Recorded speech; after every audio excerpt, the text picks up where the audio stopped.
independence or the Union. Both campaigns are now actively underway, but don't forget, it's your choice and it's Scotland's future.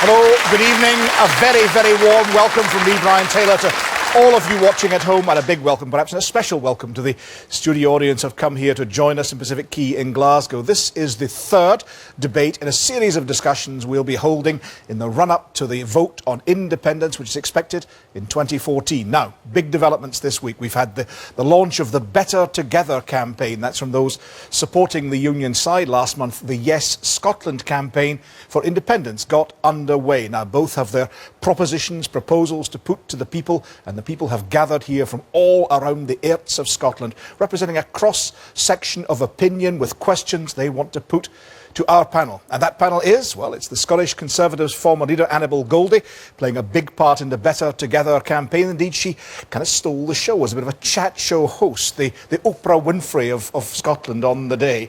We're also delighted to be joined by Margaret Curran, the Shadow Secretary of State for Scotland, representing Labour. She's now an MP, but a former MSP.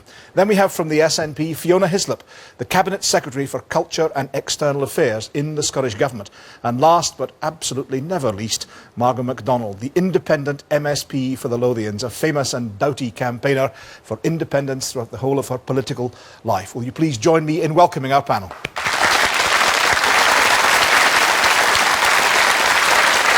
Thanks for that. Let's go straight into the debate, straight to our first question. It comes from Colin Moore from Alloa. Colin, please. Good evening, panel. We have record unemployment, record food and fuel prices, and people are scared for their jobs.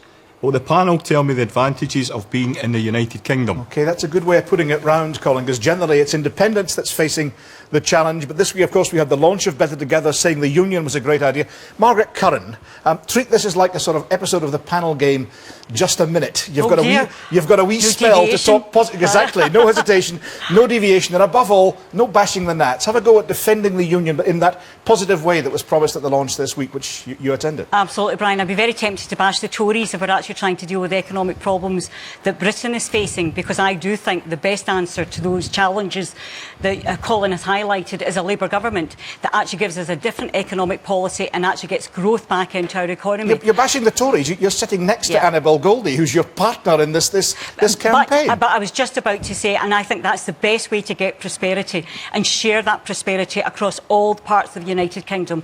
I think it would be a huge mistake for Scotland to break off from our biggest market. We need to make that union work better, but I think to go down a different path would be a huge mistake. Let's get markets working together.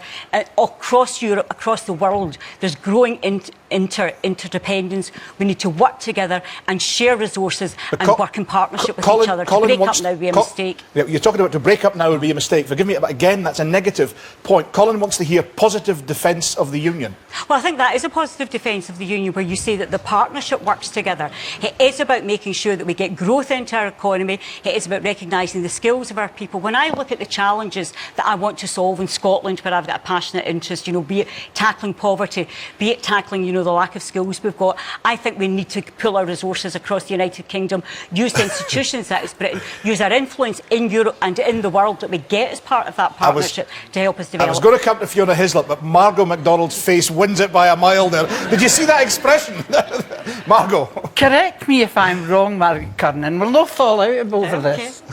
But don't you represent the constituency in the United Kingdom that has folk living the shortest lives, has the worst health records in the UK?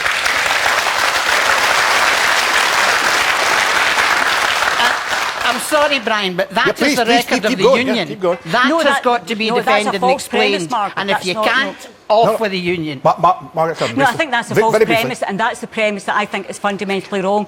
You think by separating Scotland off from the rest of the United Kingdom, ergo will solve poverty. I tell you, that's just a fallacy. What we need to do is fight across the Union to make sure that we can solve poverty. Fiona Hislop, I will come to you in a second. Let's go to the audience briefly. Hands raised. Lady in the second row, please. Yes. Right, yes, please. If we stay as a union, how do you propose to make these market changes and bring jobs into the economy? Because it's fair enough to say it, but you've got to give us an answer as to why. As to how it happens. Yeah. Gentleman here, and there's the third row. Yes, gentleman. Yes, please. Yes, sir. Yeah, I'd just like to say the benefits of being in a union.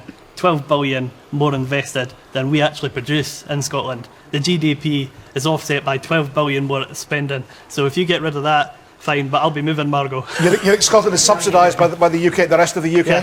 You think Scotland is subsidised? Yeah, okay. So. Gentleman, the second back row, please. Yes, sir. Yep. Can I ask the panel, Mr Cameron has promised us 70% of our assets if we all vote no.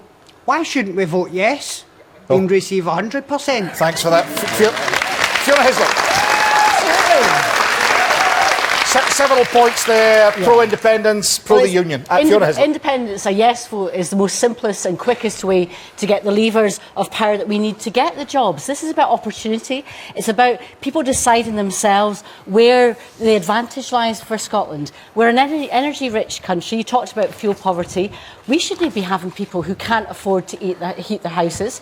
And we should make sure that we have the opportunities for jobs, and that comes through having decision-making with the people of Scotland who can decide things in a way that adapts and meets their needs. Well, what about the point made by the gentleman there that we ain't got the cash, that Scotland requires subsidy from the rest of the UK, bailed out by the UK? Brian, one of the best things I think about the debate that's taking place just now is we've got recognition finally, even from people who are arguing no, that if Scotland chose to do so, we actually are in a position that we could do this. We are capable of doing it financially. That's actually, I think, a good platform to have and engage this debate over the next 2 years. Finally, whether it's David Cameron or others, there's recognition that Scotland can afford to do this, and actually the debate becomes of what would you do with those powers? What differently could we do? The difference is the people of Scotland decide, not the Westminster government. Annabel Goldie and then Margaret Curran. Annabel Goldie, please. Well, I draw comfort from one thing Fiona has said. She seems to accept the common sense of a simple question, and I think that's helpful to get that, particular challenge out the road. But going back to Colin's question, I do think we need to look at some facts here. You see, we're not alone in facing difficulties, whether it's in Fiona's desired independent Scotland, whether it's in the current United Kingdom structure. You only have to ask the people of Greece and Portugal and elsewhere whether they've got challenges, and of course they have. And it is actually a mirage to think constitutional change will fix that. What matters is whether one constitutional structure gives us a better chance of getting out of these difficulties. So it's who's in charge rather than where the power lies? Well, it's partly that, but it's partly, again, just to slightly take issue with what Fiona has been saying. Fiona says that even the pro-United Kingdom grouping accepts the argument that an independent Scotland could afford to be an independent Scotland. That's not quite correct, Fiona. What is accepted is that theoretically Scotland could be independent. That's not the debate. The debate is what arrangement serves us better. Thanks for now, that. Can I give you a example, Brian? Yes, please do. Please, very briefly. Just to put this into perspective, because we're in the United Kingdom, we bailed out the Scottish banks. It cost us 470 billion pounds to do that. Do you understand that actually, at the moment, represents about 16 Scottish annual budgets? That's the scale of what we're talking about. All I'm saying is... Margaret Curran and then Margaret MacDonald.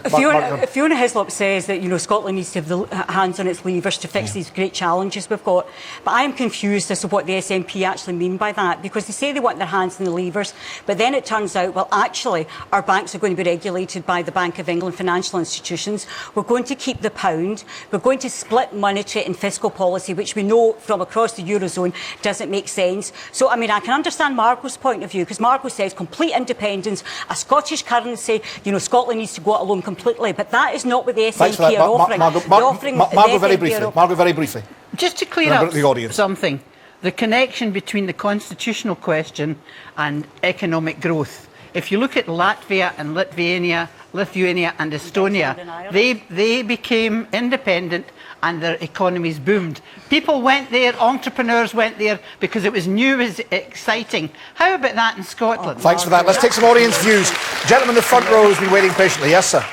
If or when the SNP economic miracle fails, who bails us out? The UK, Europe or Sean Connery? Gentleman there with the blue jacket. Yes, sir. The panel seem to be saying that within the UK, Scotland's been better off. But don't the Benelux countries work well as they're small countries, but they work well within Europe? Thanks for that. Young gentleman in the second or third back row. Yes, please. I'd like to ask, what proof is there that in an independent Scotland the standard of living would be better? OK, thanks for that. Gentleman with the beard there, and then the other gentleman with the beard, the slightly more gentle beard. No, the other beard first, yes. Both beards. It's an evening for beards. Yes, please. Currently, the United Kingdom national debt is over £1 trillion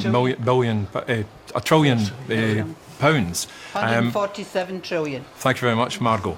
Right, so how are we going to pay that off? The Governor of the Bank of England said that the recession will last for 10 years at least, and the UK government have borrowed 20 billion last month alone. Your other hirsute colleague just along the line. Yes, sir. And then in the front row, please. I would like to point out to the panel that if we are going to make things better in Scotland, in an independent Scotland, we have to have control of taxation. And one of the worst kinds of taxation, to my mind, is VAT. And that is imposed by being a member of the European Union, and that is a redistributive tax. Thanks for that, sir. Gentlemen in the front row, please, if you can put your hand up again so the mic knows where to come. Yes, thank you. Yeah. I'd like to take up issue with Anuel about the Royal Bank of Scotland. Last time I checked, the Royal Bank of Scotland group was 90% of it is NatWest Bank, which is an English bank. Now, those assets are English banks, English debts, as much as Scottish debts. The Scots will be responsible for 10% of those debts. But surely any of the national debts, Scots will be responsible for 10% of it. At the moment, we're responsible for a large chunk of an economic policy we didn't have any say in. It's a fair argument, but wasn't it the RBS group trying to take over ABN AMRO that was the cause of the group's ultimate demise? That was regulation of the banks by both the Tory and Labour governments. There's more hands raised behind you there. Yeah, the gentleman in the second row, please, with the jacket on. Yes, you, sir. Yes. Go for it. You indeed. Go for it, sir. How can you convince somebody like me that has been dreaming for years for independence, and what we're getting is just moving into Europe? We're not going to get our independence. I can't vote yes to this because we're not getting the independence. So you regard it what is just short of independence? Is it the European business? I don't know if I'm allowed to say it, but I don't want to be part of the United States of Germany. OK, thanks for that. I want to be independent. Gentlemen there, please, then in the back row. Yes, sir. Yep, this is to Margaret Curran. You say that the solutions to poverty and unemployment is, instead of becoming independent, to vote for Labour. Since 1979, 5 times the people of Scotland at UK elections voted Labour, and what we got was a Tory government. Isn't it a case of vote Labour, get Tory until we're independent? Thanks for that. Gentlemen, the back row, please. Yep. Very back row. Raise your hand again, sir. Yes, you. Yep, please. Annabel Goldie's comparisons with Greece and Portugal are absolutely ridiculous, because Greece and Portugal are not oil-rich, gas-rich country like we are. So they're ridiculous. But thanks for that. Let's come back to the panel then. Gosh, loads to talk about. Margaret Curran. Margaret, you want Europe? Go on then, Margaret. Go on then. Very quickly. Go on. Oh, how I agree with you, sir. Europe changed the minute the Berlin Wall came down, and no one looked at it and realised that what would happen would Germany would look east, and you would have a tightening of the core countries. That's what happens, and I think we think about EFTA now and the free trade area, because we should be trading with Europe, but we shouldn't be run from Brussels. Clarify something very briefly for me, if you would, Margot. Are you in the Yes Scotland campaign or not? I'm puzzled. Of course I'm yes for Scotland, but Aye, there's a better are you way in to that do yes, it. the Yes Scotland campaign that was launched by Alex Salmon, the launch that was held at the cinema? Are you part of that team? Are you on that squad? I shall. No, what my position is that I will. You took a scummer against it because of control freakery. Come on. No, I don't like that either. But Are you in or out? I will vote yes, absolutely, without equivocation. But you're not part of that team. At the moment, I want to show that there's a room for independence. Okay. There's a room for people who think like that gentleman, who realises it doesn't have to be the EU. Independent Scotland can be independent in EFTA or out of it. There's a lot more choice than is offered by the parties. Thanks for that. Fiona Hislop. I mean, currently Scotland is in the European Union, will continue to be so. That's what the SNP government's position is. But Margot has also, a point. also on the more general point about the economy. But I think the point is, within the Yes campaign, there are people who will see and want to see a different future for Scotland. But we can only make those decisions once we're independent. In terms of the economy, this is the crux of this. People want to know that they're going to be able to have an opportunity to have more jobs here. Now, we've proved it already with the Ernst & Young survey just on the 19th of June, that Scotland is topping the whole of the UK in terms of jobs and investment coming here. How much more can we do if we've got the opportunities on taxation and the powers that we can make a difference in? Taxation is one of those areas. Benefits, and we have to come on to benefits, because imagine... We're going to talk about that later in the programme. Well, exactly, because if we're going to have regional benefits, let's who are actually going to think we're better off together? Thanks for that. Margaret Curran. I mean, I do think we need to get into the sort of central matter of the economy and just exactly what is being proposed by the SNP in reference to this gentleman's question and some of the others. Because actually what's on offer, I think, actually gives Scotland less economic power. Firstly, it seems to be that we're willing to be in any union except the one on our doorstep, except with our greatest partner and our greatest market. But also, if you look at what the SNP are actually proposing, what they're saying is that the Bank of England will control our currency and that we will have no say over interest rates, over borrowing, which will have enormous... Isn't that right, Fiona? It's fairly limited independence. The Bank of England was given its independence in 1997 as one of the first decisions by Gordon Brown. Now, the point is, in terms of how we run our economy, it's important that we recognise we would still operate within that market. We would still trade goods and services. It would make sense for the rest of the UK to benefit from the balance of payments that the Scottish economy would have. We are in a stronger position fiscally currently compared to the rest of the UK. We're in a strong position because we've got strong exports. And if you think about the opportunities in terms of the new industries, we're in a far stronger place if we can exploit them. Margaret Curran, then Annabelle. Well, first of all, the premise is you're splitting financial and monetary policy, and every other country in the world is moving against that. Secondly, you talk about the independence. They are. That's a fact. Everybody's moving against that. It is causing enormous difficulty when you split fiscal and monetary policy for people.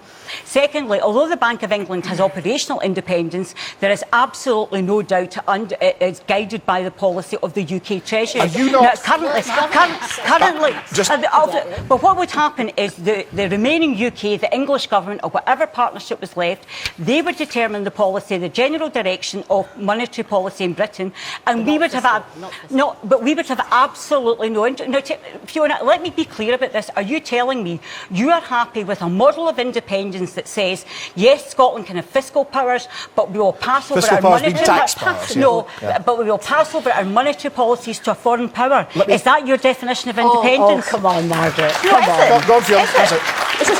The monetary framework is we've got this kind of, it is in terms of the same market. You can use that monetary framework. But we'll have no there's monetary unions all over the world. The issue is about governance. The issue is about governance. It's quite clear, and we've had experts saying it, including an ex-member of the Monetary Policy Committee, saying what the SNP Margaret Curran, can I put a point to you? A point to you that was made at the Yes Scotland launch. Are you not in effect saying that Scotland is better governed by a Conservative UK government than governed by an independent Scottish government, which might well be Labour? No, but I think that's a false choice. I just don't think that's the choice we get. I think no, I don't accept How is it a false choice? It happens to be reality. The Conservatives have governed the UK for far longer than Labour have in the last 50 years. Because I think a badly governed England is not in Scotland's interests, and what we're best to do is have a UK Labour government. I get the concept. You want UK Labour government. What's your second preference? What's your second choice? I don't think, but I don't see it in those terms at all, Brian. What we do need. Come on. You prefer a UK Tory government to a Scottish Labour government? Of course I don't prefer a UK Tory government, but I do... To a Scottish Labour government, independent Scottish Labour government. I absolutely believe it is in the best interest of the poorest people in Scotland to have a strong and vibrant UK. That's why we've got British trade unions, that's why we've got a British welfare state, and if the outcome is that is governed by a Conservative party, which you've called a right-wing Tory government, in a speech in 2009, you said the Tories abandoned families and offered no support to people in desperate circumstances. You said Margaret Thatcher should apologise to Glasgow for her policies that wreaked havoc on our city. She said she closed down the shipyards and steel mills and believed that unemployment is a price worth paying. You prefer a UK Conservative government to a Scottish Labour government? Because the problem with the vote in independence, it's forever. And that is just a one-way ticket forever. John, please. And there is no guarantee in an independent Scotland you would never get a Tory government ever again. Okay. That's not what I'm worried about. Thanks for that. Annabel Goldie. Well, there's a thought to ponder. But can I just say in response to... Could be your comeback, Annabel. Can I just say... I don't want Brian Sitter running Scotland. Can I just say in response to your question, unless I've missed something, Brian, you know, Scotland had a Westminster Labour government for 13 years. Yeah. And actually, I don't think this... But currently has a Conservative Labour. And currently has a Conservative Labour. I don't think that is the issue. This is not about whether you liked or disliked Tony Blair and Gordon Brown, whether you like or dislike Gordon Cameron and George Osborne. This is actually about what is the best partnership arrangement for Scotland. Now, legitimately, Fiona and Margaret say independence, that's the best thing to do. And I have to say, in response to some of the arguments I've heard, Brian, that I am uneasy about some of the assertions being made. Now, there may be a legitimate view that in an independent Scotland you would immediately get entitlement to all the oil and gas fields off the North Sea. I can tell you now, the right to that title will be challenged by some of the operators and owners of these fields. Now, you don't think it's Scotland's oil? Well, at the end of the day, Brian, I have to say to you, what is being advocated as a certainty by Fiona, I think is an exceedingly opaque legal uncertainty, and I don't think there's any question of that. But the other thing, Brian, is if you look at jobs, go back to Colin's question, you know, I'm looking at things like defence. Now, just, you know, a few yards across the River Clyde from here, we've got shipbuilding yards, we've got naval defence work on both sides of the rivers. And you think that would go? Well, the thing is that if we're an independent Scotland, we have to bid as a foreign country for Royal Naval work. Thanks for that. Okay. Now, that is not good news. I'm going to open back out to the audience in a way. There's going to take a second question, but it kind of builds off that one. So I want to keep that momentum going. I know I saw loads of hands. I will come to most of you if I can. Looking for Adele Gray, please. Where's Adele? Yes, please. Yes, there. Do you think somebody can sing Flower of Scotland full-heartedly if they vote no in the referendum? Okay, this is the issue of patriotism. Again, it was raised at the Better Together launch. Alistair Darling stressing that it does. You can be an absolutely patriotic Scot and still be in favour of the Union. Margaret, what do you make of that? I believe it's sophistry, my dear, to split, yes, patriotism and nationalism. And it's a hiding place for folk who are Scottish, know they're Scottish, but have somehow got to defend not doing as Margaret has done there. Was it 90-minute nationalists your husband called them at one point? Yeah? Okay, he's called them everything, but he's at home tonight. Now, Brian, there was a wee important point jumped off Annabel's contribution there, and that is, she talked about defence. As Wendy Alexander once said, bring it on. There's 29,000 people now in the British Navy. The admirals say they cannot afford to have this aircraft carrier that'll never sail anywhere because Britain, Great Britain, stronger together, remember, can't afford to put any planes on it. Okay, so they wouldn't want to build that in the Clyde. They could build vessels that we need here. Let's stick to, if we can, the independence and patriotism, the defence we've done, I think, in the previous debate. Fiona Hislop, do you believe that you can be a patriotic Scot, a fully fervent patriotic Scot, and support the Union? You can make political choices, but that doesn't affect how you are in terms of your identity. So I find it. I can understand people might want to ask that question, but my answer to that is, you know, I'm a Scot. I'm passionate about Scotland. You don't question the patriotism of your opponents in this debate? Of course not. Of course not. Of course not. I'm reassured. I mean this. I am reassured to hear that, Fiona, because I think there has been an unease about some elements lurking within your party. And one of your own colleagues, Joan McAlpine, in the Scottish Parliament said that Labour, Liberal Democrat and Conservative parties were anti-Scottish. Yes. End of. Now, I thought that was, frankly, it was a provocative remark, but it was also, as it turned out, a profoundly stupid remark, and Fiona's had the good sense not to fall into that trap. And I think, you know, when we're talking about patriotism, this is not about who's a better Scot. I'm as patriotic as Alex Salmond. He is no less patriotic than I am. But what the debate is about is how we genuinely think, and there is a difference of view and there is a divergence of opinion, how we genuinely think the country which we love is best served. Thanks for that. Let's go to the audience. Gentlemen there, looking very patient. Yes, please. It's a fallacy to think you're a Scot in the sense that a Swede is a Swede or a Pole is Polish, because you're not. You're British. And I'd like to think, how did the panel react to the idea that, you know, Article 15 of United Nations Declaration of Human Rights says that you've got the right to nationality, and given that we don't feel, many people in Scotland don't feel British, we don't fit into that straitjacket of unionism. How do you feel about the assertion that to denied independence, thanks for that. You're denied your human rights? Gentlemen here, and then in the front row, if you could put your hand up again, please, sir. Yeah. Here, thanks. Yeah. Yes, sir. As somebody who was born English and lives in Scotland and is very proud to be Scottish, the only reason that the Labour Party in Westminster want to keep Scotland is because they'd have damn little chance of getting in again in England. And the only reason that no independence campaigners in the Scottish Parliament don't want it is because they don't want the ultimate responsibility. Thanks for that, gentleman in the front row. Yes, sir. I think you made me. I would love an independent Scotland, but not at the cost of being tied to Europe and the possibility of ending up with its toxic currency. I say, you don't like that toxic currency. Lady in the front row, please, yes. Hi Brian, I would just like to say we've got loads of English boys playing for Scotland now, and if they can sing Flower of Scotland, anybody can sing Flower of Scotland. It doesn't matter. If you feel Scottish, sing Flower of Scotland. That's got no knock-on effect of whether you do or don't want to. And you think it's got no impact upon identity has an impact upon this debate. It's the genesis of this debate. I'm a Scot, end of, and I want independence, end of. But that doesn't mean to say somebody who doesn't share my view, I didn't think Scottish. Thank you very much indeed for that. That's going to get a round of applause. Gentlemen there, please. Yeah, yes, please. Yes, sir. Independence is the normal state of affairs for most countries on earth, and these countries do not refer to their own independence in negative terms.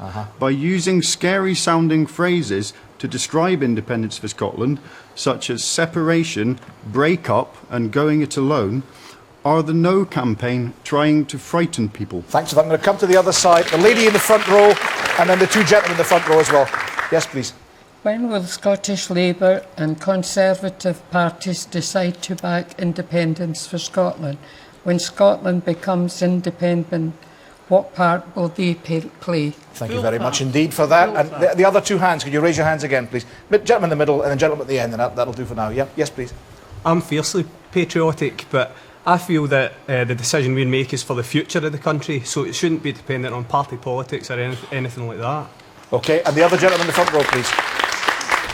There, then there, yes. I'd just like to point out that the UK is independent. Yes. OK, thank you very much indeed. You're content with that? Yeah. OK, gentleman there with the red jacket on. Yes, sir. We have lots of speculation about a second question. We'll come to that in a minute, but go on. As part of that, we've had concerns about Europe, so when we have a second question, why not make it as whether we are part of the EU? A third question on Europe as well. Annabel Goldie, on what you've heard. Yeah, no, a whole cocktail of, of ideas in there. Of ideas. Maybe I just say to the lady sitting over there that the political challenge for me at the moment is to survival. Well, the political challenge. That's for every politician. The political challenge for me is to argue as strongly as I can for the position of Scotland remaining within the United Kingdom. So I'm not at the moment reflecting on a post-referendum situation. I think, according to polls, we are likely to remain within the United Kingdom. But I think your question is, not for the present. But can I just come to the interesting point about the second question? And It seems to me... Do you mind if you don't? Because that's actually our next question. Oh, I see. I beg your pardon, Brian. Our second question is the second question. Margaret Curran. Well, it's been quite a range of views put forward here, and I mean, I'm pleased now that there's an evolution in some of the debate about this, because it is important, I think, that people like myself who believe very much in the Union are still very Scottish and as patriotic as anybody else, and I think it's insulting for that ever to be questioned. And and as we have this debate, it's important, I think, that we have that tenor. But do you think anybody has seriously questioned? I mean, Fiona's not questioning the slightest. Certainly has. No, okay, but Alex Salmond hasn't questioned it. Nicola Sturgeon hasn't. Have they? I mean, I don't recall them. Well, anyway, as long as people that's the way that I think we need to have this debate as we continue to go forward. But I mean, the gentleman in the blue shirt, I'm sorry, I've forgotten your name, who said that we, on our side of the argument, are getting very negative. Do you think that was a posh shirt? No, I said a blue shirt. A blue shirt? I thought you said a posh shirt. It's very posh as well. It's very nice shirt. No, it's a fine shirt.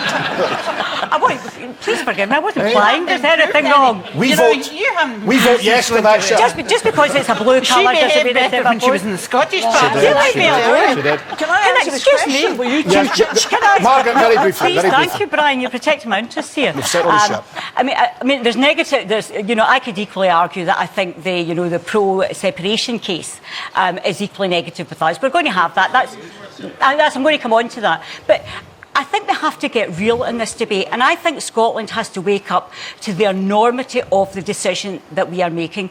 Now, I understand if you take a different political perspective from me, the language shapes the debate, but you need to honestly understand that many people in Scotland see it. To me, that's reality. There is no doubt when we make this decision, I presume, in 2014, it is about separation, it is about breakup, it is about a fundamental irrevocable change. Fiona, very briefly. Don't underestimate the capability of the Scottish people to understand the importance of this decision.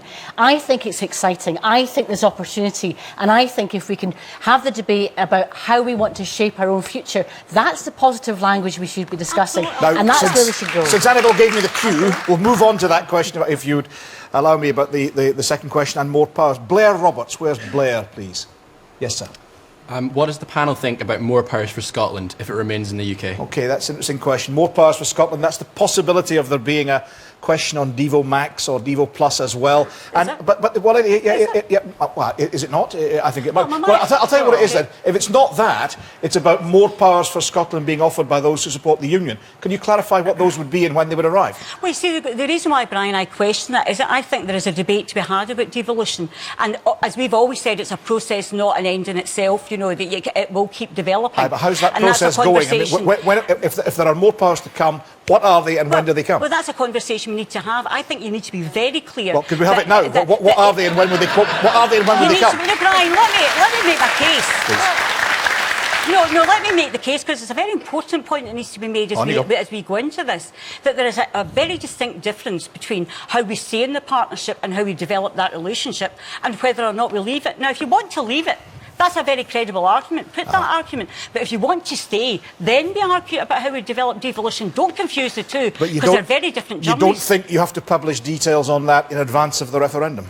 Well, let's see how the debate goes. I've got my own views. I'll argue very strongly for the development of devolution. I think there's a whole debate about the governance of Scotland. I don't want to just give powers to more politicians in Parliament. I want to give powers to the people of Scotland. That's the debate I want to have. Margot. You first of all decide what it is you would like to do through the Scottish Parliament. Once you've decided what you'd like to do, you decide where you get the money from. And believe you me, you cannot tackle poverty, you cannot tackle the inequalities we've got in Scotland if you leave defence and if you leave foreign affairs and the economy with London. And that always seems to be the case. Because if you do, you'll be spending the money you should be spending on old people. You'll be spending it in Trident. You'll be spending it in great big aircraft carriers. So there's fundamental decisions to be made. But first of all, decide what you want to do from a Scottish basis. Then you'll say what the requisite powers needed are. Thanks for that. And only then you have a referendum. Right at the very back. The gentleman got the hand raised right at the very back. Yes, sir.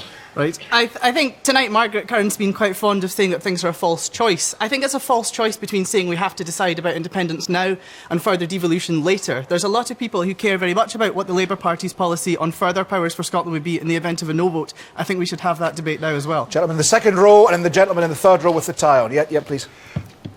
hypothetically, if Scotland was to say yes to independence, has anybody got any idea how long a time frame it would be between the vote and full independence? Good question. And the gentleman in the top, yes, please, sir. Yep. Could we have a question like the 1997 question for less powers and less power for Alex Salmond in our country? Well, a question perhaps on the abolition of the Parliament. Would you be in favour of that? Yeah, that would be. What a costly operation. You're getting a ripple for that. Gentlemen in the front row, please. Yes, sir, yes. Yeah, shouldn't there really be an issue about the tactics of this campaign? I mean, surely for Labour supporters, right, by and large, they want social justice, they want poverty to be tackled, they want equality. They don't want a Tory government in London with those economics and a place that can elect somebody like Boris Johnson as mayor, deciding what the economic policy of this country should Margaret be. Curran, very briefly, it was you and then Annabel. Margaret Curran, then Annabel. My argument is not that that somehow I'm saying it's a choice by either abolish poverty or we don't abolish poverty. It seems to me the best way to abolish poverty is through using the powers across the United Kingdom. I mean, when we had a Labour government for 13 years, when we introduced tax credits, £14 billion, £1.5 billion spent in Scotland. We introduced tax credits. The SNP didn't say, "Oh, that's great. I'm really glad we've got a Labour government." Said what they did say, but the case has always been that whether you've got a Labour government or a Tory government, we've always had this debate in Scotland that the only answer Scotland needs is independence, because the union actually damages Scotland's economic interests. My argument to you is not. Well, see, I disagree with the man who clapped so loudly here. My argument is not that it's English that damage Scotland's economic interests. It's a political alliance. No, it's not. It's a politics that it's a Tory government that damaged Scotland, not the English that damaged Scotland. Welfare state. Hang on a second. Annabel Goldie, your Prime Minister David Cameron, please. Your Prime Minister David Cameron has hinted or suggested that there could be more powers for Scotland in the event of a no vote. But do we not need more detail on that? If we don't get more detail on that, then what does a no vote imply? If you constantly say you don't know what a yes vote is, you don't know what independence is, but if you vote no and you don't know what's coming in the way of further powers, then you don't know what a no vote implies either, surely. Well, let's just try and strip this back to its bare essentials. In the audience tonight, there are people who support independence, and they're very vociferous. There are also, I detect, people in the audience who think we're better remaining within the United Kingdom, and then I suspect there's an element in the audience that really is open to discussion on this and is looking for some guidance. At the moment, we're in the United Kingdom. The person that wants to change that and have independence is Alex Salmond. That's a perfectly fair proposition. I don't agree with it, but he's entitled to make that argument. So he should put that as a straight question. So he should put that question, because you do need a referendum to go from where we are now to independence. I see. You do not need a referendum to change, develop, increase, improve, alter the powers of devolution. We've just done it. We've just passed a Second Scotland Act with very far-reaching powers. But given that the referendum is underway and the Prime Minister himself has suggested there could be further powers, should you not specify now what those are rather than leaving it vague? Because I think the dilemma in doing that, and it goes back to this gentleman's question, I think, about ballot paper and referendum and how many questions you have. The dilemma is, and it's already emerging tonight, Brian, people have a whole variety of views about whether we have 2 questions, 3 questions or 10 questions. I'll come to that in a second. And that is the problem. We need clarity. Brian, may I just conclude? Yes, please. Yes, we need clarity. I may disagree with the objective of independence. I do not disagree with a clear question being put to Scotland as to whether it wants that or not. But a clear, single question. Gentlemen in the front row, please, and then the lady over there in the front row. Yes, sir. I think that when it comes to hints and suggestions from our Prime Minister, David Cameron, we must bear in mind that this is the man that made a cast-iron guarantee a few years back that we'd have a referendum on Europe. We still haven't had it. Is he to be trusted? I think not. Thank you very much. Lady in the front row, please. Yes, please. Are the Unionist leadership afraid to let the people speak on this question of further devolution because they know the result would seriously undermine their ability to dictate the terms of any further measure of devolution? Why not put that power into the hands of the people? Thanks for that. Thank you very much. Gentlemen here, please. Yeah. Go. I've heard a lot of people saying that further devolution or localisation of power to Scotland is a sort of right that we should be able to have in the referendum. But I disagree with that. I think that you have the right of self-determination in the UN to determine which country you're in. Yes. But localisation of power should be a matter for the UK government. Thank you very much indeed. Can Can I come? Just please, Fiona Hislop has been waiting. I'll come to you in a second. 2 points. Yeah. 2 points. It's not the first time that a Tory Prime Minister said, vote no and we'll give you more powers later. And what happened? We didn't get powers and we didn't get discursive power for 20 odd years. So learn the lessons of history. And the second point, this is about democracy. I want to see an independent Scotland. I will vote yes. I am part of the yes, the yes campaign. But I recognise that there are a large number of people in Scotland who might not want to have all those powers but might want other powers. Now that position has not been reflected by any political leadership. Civic Scotland, SUC, SUB are arguing that position. Fiona, you can argue that. If you want a mandate for independence, you put yes or no on independence, that then mandates your government to negotiate for independence. But if it's more powers or Devo max, that's not in your hands. That's in the hands of the UK government. It mandates no one if you put that on the ballot paper. No one at all. But we have to reflect in this debate, there are a large number of people who we have yet to convince, and I want to convince them to vote yes in that referendum for independence. Isn't Alistair Darling right? You only want a second question on the ballot paper because you think it's going to be no to the first. Well, can I just say, the people who don't... Not at all. It's a backup. I am absolutely confident that we can get a yes vote in that referendum in 2 years' time. Well, why don't you put that as a straight question, yes or no? Why toy with the second question? Because I've recognised, and this is about democracy, it's not about party issues.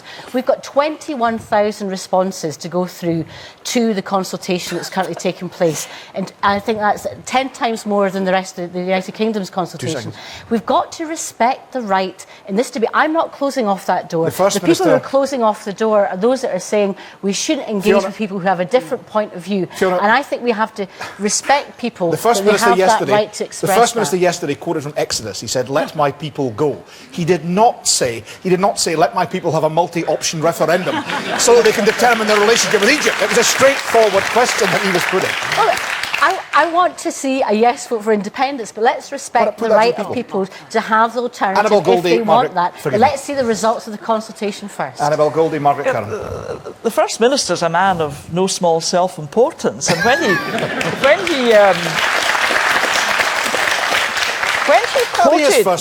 quoted from the Bible, he didn't complete the quote that they may serve me in the wilderness. Now, this is to me a rather frightening. This is to me a rather frightening proposition. But can I go back to what Fiona was saying? Fiona's case does not stack up.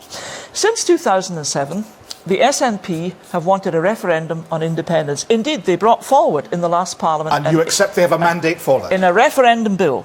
They must have known what they wanted to ask the people of Scotland. I can't believe that, having spent 80 years as a party believing in independence, they didn't know how to put a question that people could answer.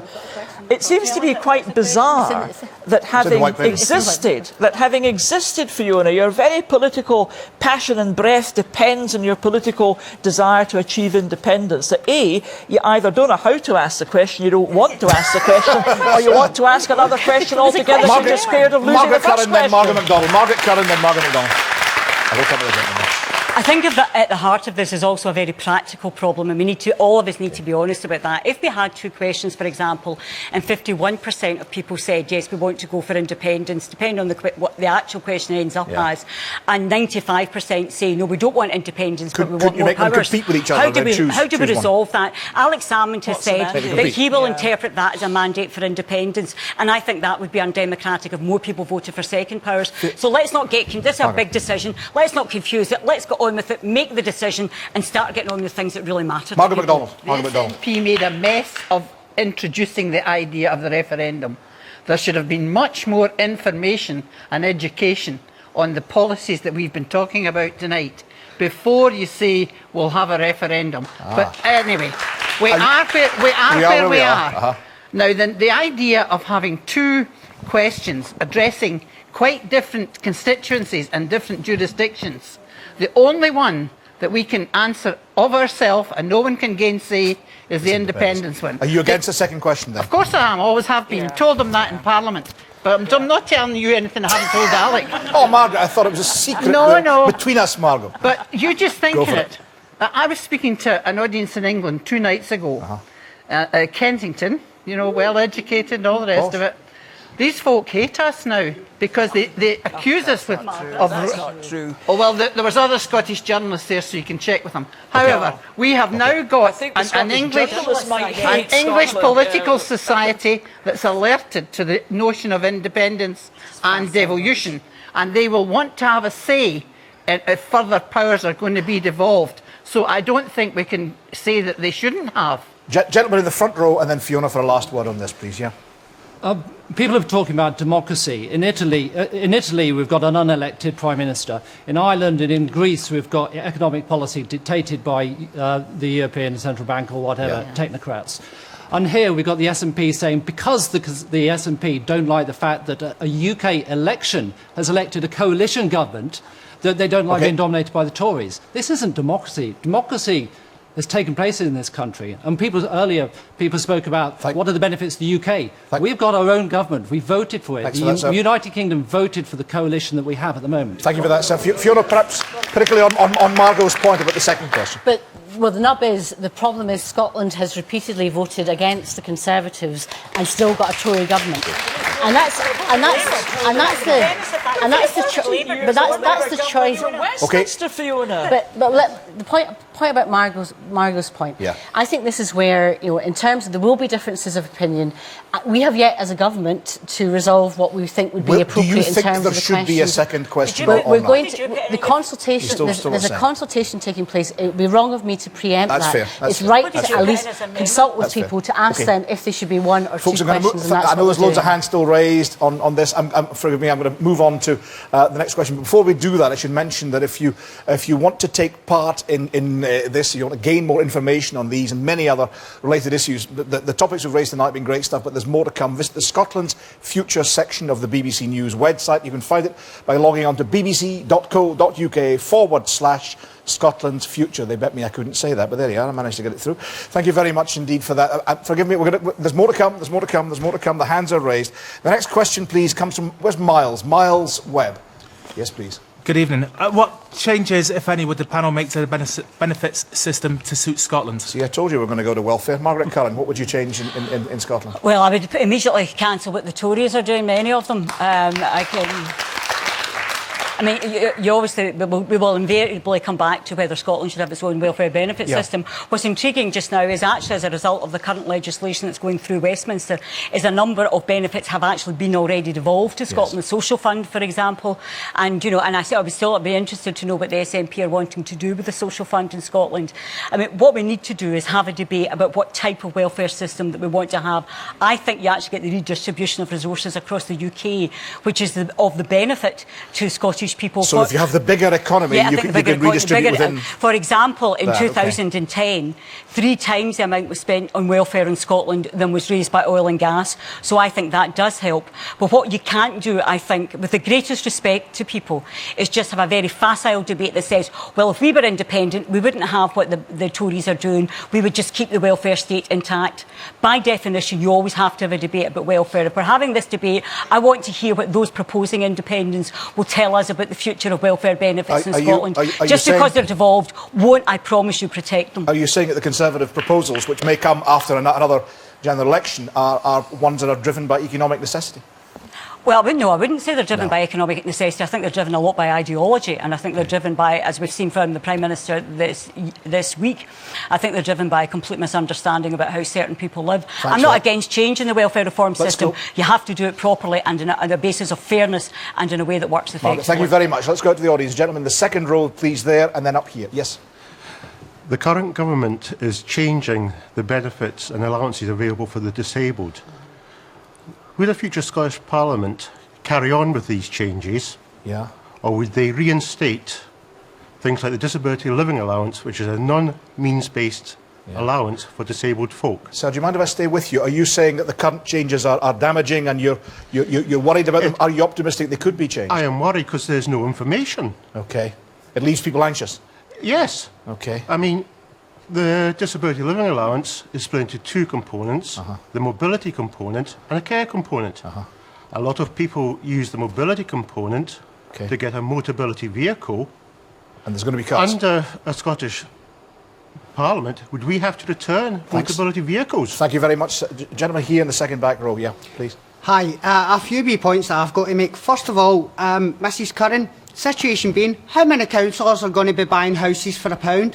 Secondly, Mrs Goldie, there's the issue, you know what I mean, where I'm from Govan, where we've got the Govan shipyards, and I'm hearing that you have sold our wee park down the Clyde. Could you stick to welfare if you've got a point on welfare? Because we discussed the other stuff earlier. Okay, gentleman there in the green shirt, yeah, very fetching, posh, smart green shirt. Sorry, Brian, I have to go back to an earlier intervention. Margaret Curran, I deeply resent that she cast a slur on me and said I was anti-English. I was anti-Westminster government. Okay, thank you very much. Thanks for that clarification. Anybody on welfare, please? Gentleman there, yes, yeah. Yeah, the welfare reform issue is quite interesting to me because Margaret Curran talks about the Labour Party. The Labour Party introduced the ESA component of the new changes now that the Westminster government are forcing it through. Can you tell me how contradictory that is? Lady in the second back row, please, with a hand raised. Yes, please. Yep, on you go. With Scotland receiving benefits such as the free prescriptions, tuition fees, and a higher percentage of Scottish citizens on incapacity benefit than England, I'd be interested how an independent Scotland could continue to fund this with the decline of the oil industry. Thank you very much indeed for that. The gentleman in the back row with the white shirt. Yes, please. You, sir. On you go. Yes, sir. A lot of points are made about Scotland having free prescriptions and that type of thing, but it's just that the English government or UK government chooses to spend its money on other things, like Trident, like the Olympics, Jubilee, etc., etc. Thanks for that. Gentleman in the back row now. Yes, please, sir. Yep. Can I pick up what Margaret MacDonald said earlier about we need to decide what we want and then choose how we're going to get the money? I don't believe that politicians have a grasp of the potential time bomb we have in terms of the demands on welfare and healthcare. In 20 years' time, we will have twice as many over 70s as we have presently in the present population. So you're broadly saying, sir, nobody can afford it. UK government, Scottish government, independent, autonomous, devolved, doesn't matter. We're stronger together than separate. Thanks very much for that. Fiona Hislop on this point about welfare. I think this cuts to the real centre part of the arguments about control, and it's about choices, and it's about making decisions about what you want as a politician, the society you want. That's why we have free personal care in Scotland, because that was something that's important to us. In terms of free prescriptions, it's also not having a tax on the oil. That's a choice that we wanted to make. Same in welfare. We should be able to make those choices about what suits Scotland. Only yesterday in the Scottish Parliament we passed a bill led by Nicola Sturgeon to try and see off the worst effects of some of the welfare reforms coming from the Westminster government. But we shouldn't be in the position that we're just trying to see off the worst effects. If we had complete control of that welfare system, we could make the choices to make the difference. And what about the point our friend at the back makes that no government's going to be able to afford this, and he says it's better across the UK polity and economy, the point that Margaret Curran's making. Why do we have to have control of the levers of power? Because in terms of Scotland, we have to make sure that we have more of our younger generation in employment, because we have got a growing elderly population, more so than the rest of the United Kingdom. We can then make sure that our changes to our taxation system, our benefit system, can help support what will be a growing elderly population. But the best way to do that is to get people into work, to get our economy going, and to get that we need the resources and also the opportunity to use those wonderful resources. Back to the panel in a second, but that gentleman right at the very back, please. Yes, sir. Yep, yes, sir. How can you actually say that when the benefit system at the moment is in absolute shambles? When you try and get benefits for your family, nobody's interested in helping you. So how is it going to improve in any way you taking over the benefit system? Because you're right, the way it's working just now is not working properly, so at least we have an opportunity to do it differently and to do it better. Second row, please. Yes.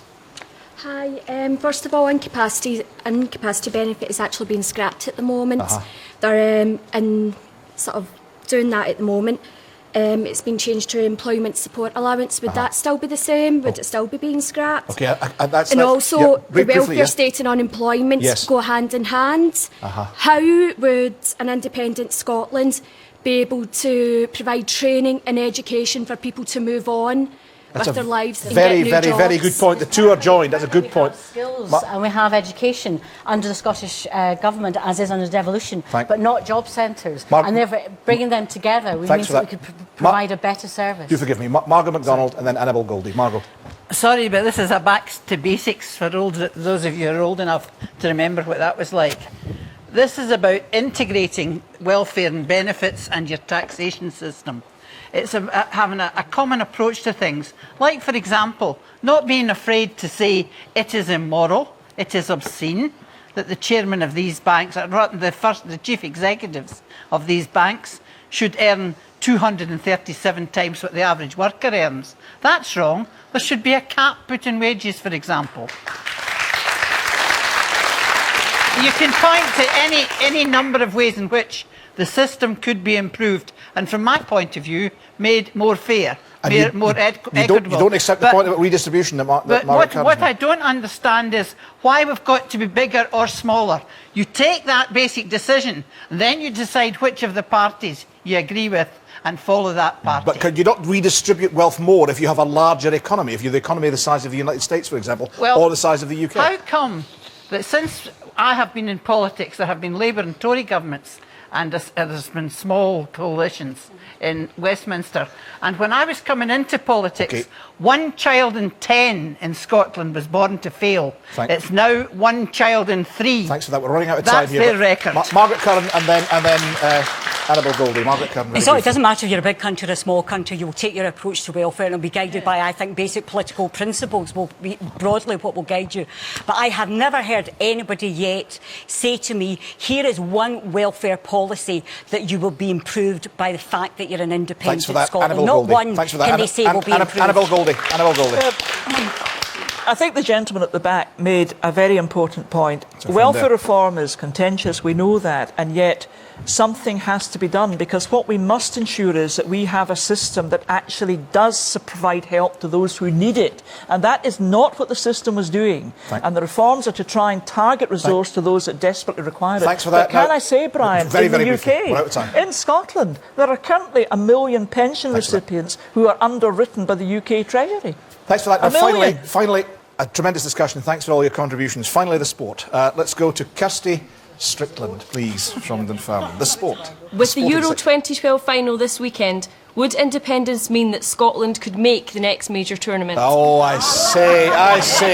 Spain, Italy. I'll tell you what, since the advent of devolution, Scotland have not qualified for the European Championships. We've not qualified for the World Cup. We were mince at football before, but we're even mincer now. And is there a way of turning that round with independence? Fiona Hislop, tell me we would qualify for the World Cup. I sincerely hope so. If devolution hasn't delivered it, let's make sure that we can have an opportunity. It's the fault of the MS. It's not Craig Levine's fault. It's their fault. We've got worse. Margaret MacDonald, you're a Hibs fan, if that counts as football. I was on the road with Ali's army. Oh, indeed. Would we be better at football? I remember the glory days of Argentina.